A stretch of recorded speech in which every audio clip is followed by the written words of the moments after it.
Hello guys, back again. And this time we're going to talk about Sega. Sega has been a company I grew up loving, obviously back in the 8 and 16-bit era. I had a Dreamcast, of course, their last console before they quit making games. And Sega, honestly, since then, has had a kind of a problem finding their footing. That despite becoming a third-party publisher, despite finally changing the Sonic games and fixing some of the issues Sonic has had in the past and other stuff, they honestly just haven't been able to turn it completely around properly. I mean, some people say it's amazing considering how many franchises Sega has in their portfolio to bring back, do. It is amazing considering how many old games they put on every platform under the sun, collections all over the place. How is it they're still having problems? Well, Sega's European arm has undergone layoffs as part of restructuring of both Sonic and mobile game departments within Sega of America. A company representative confirmed this to Polygon. Sega is in the process of consolidating certain functions of the Sonic and mobile departments within Sega America, where the management and production for those areas of business reside.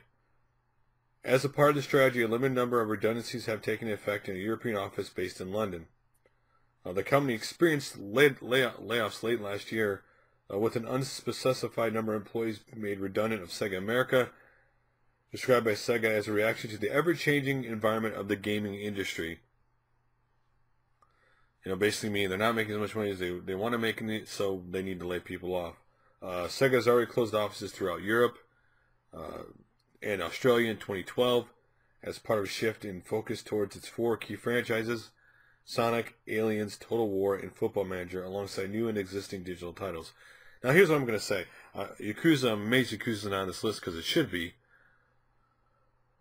Do I think Aliens is a major franchise? That's the one I always lean on. I don't know, because what are the hard numbers on Colonial Marines and the other games they released? I'm not sure. I mean, Isolation's the next one. We'll see if that really does big or for them. Obviously, no doubt Total War, Football Manager, and Sonic are big.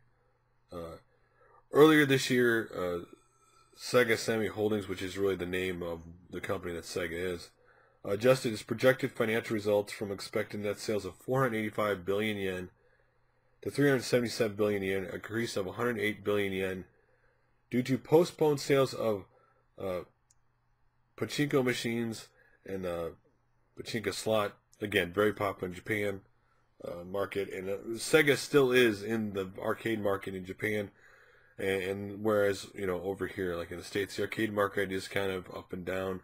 It's more of a retro thing. You don't really see new arcade machines splash on the scene and make noise over here very often, right? Last one you'd say would be, Super Street Fighter 4? Was the last arcade machine thing that was ever announced over here that got any news at all?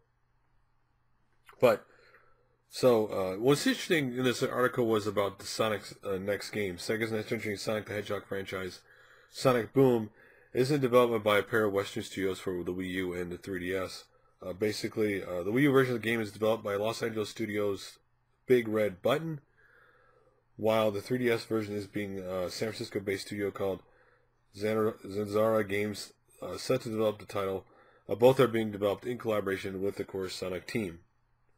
Now, as for Sega as a company, they can restructure it all they want. They can blame it on the ever-changing gaming environment. The truth of the matter is, Sega's had a hard time making games that gamers want. When you talk about Sonic, obviously the Sonic racing games are very popular. Sonic All-Star Racing, I love both of them. They've gotten Sonic up, better with Sonic Generations and the latest Sonic games. So for Sega, though, you have to be more than a one-trick pony, and in their case, they're clearly putting out more money developing games and other stuff than they are making. And they're not just a game company. I mean, they're not just a video game company. They do other stuff. But they've limited down to 4 franchises, which sounds great on paper, but you always need to make new franchises, new games to keep the cash flow going. What Nintendo has done really well in these generations, they've added at least one new franchise. And so in Sega's case, I wonder if they need to partner with somebody to make games in collaboration or other stuff. Again, they have such a deep library of games. Now, yes, here's the thing. They did acquire Atlas last year, and Atlas has not actually and they also acquired back when THQ went down, they also acquired another company, and we really haven't seen those guys come in and affect the earnings. I mean, if Atlas is able, if Sega says true, if Atlas is able to touch any of the older franchises they want from Sega, this could drastically change the landscape for Sega. If Atlas can release like a Shining game or whatever old franchise that fits what they do and do very well, then that would help Sega out. Like, for example, Atlas is very good at making their games in limited quantities, and they don't overproduce, and they sell, and they make money. So they were the profitable division of their parent company.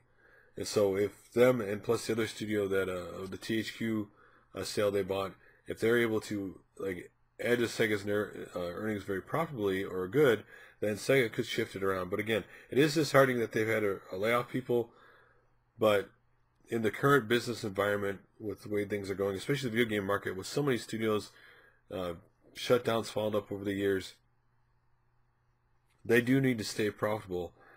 You just wonder how many offices and things you cut before you've cut yourself too thin to be competitive in the market. What do you think about Sega making this move?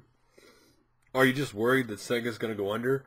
It is a concern, even though they bought Atlas and other, it is a concern because they just don't seem to be able to get it all together. It's always seemed to be, they don't have, honestly, like EA has Battlefield and other things that make a major amount of money. Sims, right? Obviously Activision has Call of Duty, they have World of Warcraft, stuff like that. Sega doesn't have that automatic cash cow game they need that sells, it comes out, everybody gets excited and sells like a bazillion copies that makes them money hand over fist to keep themselves, to weather the storm if some other stuff doesn't actually do well. Are you worried Sega's just dying a slow death? Or are you kind of happy they did this and you think this will help turn the boat around? Anyway, guys, like always, thanks for favoring, commenting, and subscribing. I really do appreciate it, and I'll talk to you guys later.